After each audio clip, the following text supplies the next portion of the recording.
বাংলাদেশের প্রধান উপদেষ্টা ডক্টর মোহাম্মদ ইউনূস বলেছিল, ডোনাল্ড ট্রাম্প যখন বাংলাদেশের উপরে 37% শুল্ক বসিয়েছে, তারপর থেকেই আপনারা দেখেছেন প্রধান উপদেষ্টার বলেছিল যে আমি ডোনাল্ড ট্রাম্পকে বলবো যে শুল্ক কমানোর জন্য, শুল্ক স্থগিত করার জন্য অনুরোধ করব। সে আশাবাদী ছিল যে ট্রাম্প তার কথা রাখবে। গতকালকের খবর, ট্রাম্প 3 মাসের জন্য শুল্ক স্থগিত করেছে।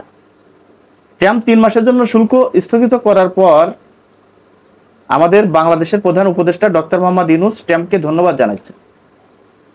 আমি জানি না, ডক্টর মোহাম্মদ ইউনূস একটা কথা বললেই কেমন যেন সেই কাজটা হয়ে যায়, সেটা আর বসে থাকে না।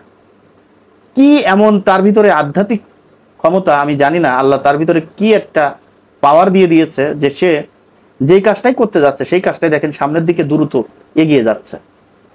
আপনারা দেখেছেন যে বাংলাদেশে ইলন মাস্কের স্টারলিংক, বিশ্বের সব থেকে ধনী ব্যক্তি ইলন মাস্ক, সবাই তাকে চিনেন। ইলন মাস্কের একটা নেটওয়ার্ক প্রতিষ্ঠান স্টারলিংক।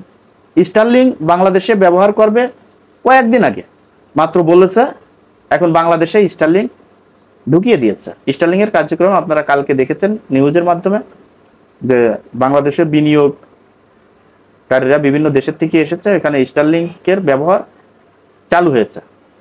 এখন তার খরচ বরচ নিয়ে অনেক কথাবার্তা রয়েছে, তার বিগ একটা খরচ রয়েছে এই স্টারলিংক চালু করার জন্য এবং স্টারলিংক ব্যবহারকারীদের জন্য। কিন্তু তারপরেও স্টারলিংকের মাধ্যমে যারা ইন্টারনেট ব্যবহার করবে তারা ইন্টারনেটের কোনো কমতি পাবে না। ইন্টারনেটের গতি কোনো সময় কম হবে না। যে কোনো প্রতিষ্ঠান, যে কোনো বড় বড় প্রতিষ্ঠান যাদের ইন্টারনেট বেশি প্রয়োজন, ইন্টারনেট 1 মিনিটের জন্য স্লো থাকলেও তাদের কয়েক হাজার কোটি টাকার ক্ষতি, এরকম একটা ব্যাপার স্যাপার রয়েছে। তারা চায় যে এই ধরনের ইন্টারনেট সংযোগ তারা বাংলাদেশে আসুক, আসলে তারা ব্যবসা বাণিজ্য করতে তাদের সুবিধা হবে।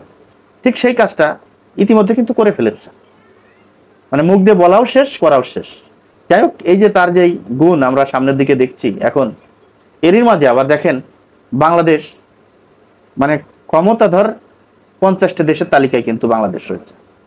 এই ভিডিও আপনারা আগেও দেখেছেন, তারপরেও আমি আবারও সেই বিষয়টা উপস্থাপনা করছি, কারণ এই যে জিনিসগুলো দেখে খুবই ভালো লাগছে। দেশের সাধারণ গরিব মানুষ, খেটে খাওয়া মানুষ, তারা এই ডক্টর মোহাম্মদ ইউনূসের জন্য প্রাণ ভরে দোয়া করছেন, কারণ প্রত্যেকটা জিনিসপত্রের দাম কিন্তু কমতে আছে, সামনের দিকে আরও কমবে আশা করা যায়। দর্শক, আজ এই পর্যন্তই। পরবর্তী ভিডিও দেখার অনুরোধ জানিয়ে এখানে বিদায় নিচ্ছি। আমি মোহাম্মদ মিতুল হোসেন। আসসালামু আলাইকুম ওয়া রাহমাতুল্লাহি ওয়া বারাকাতুহু।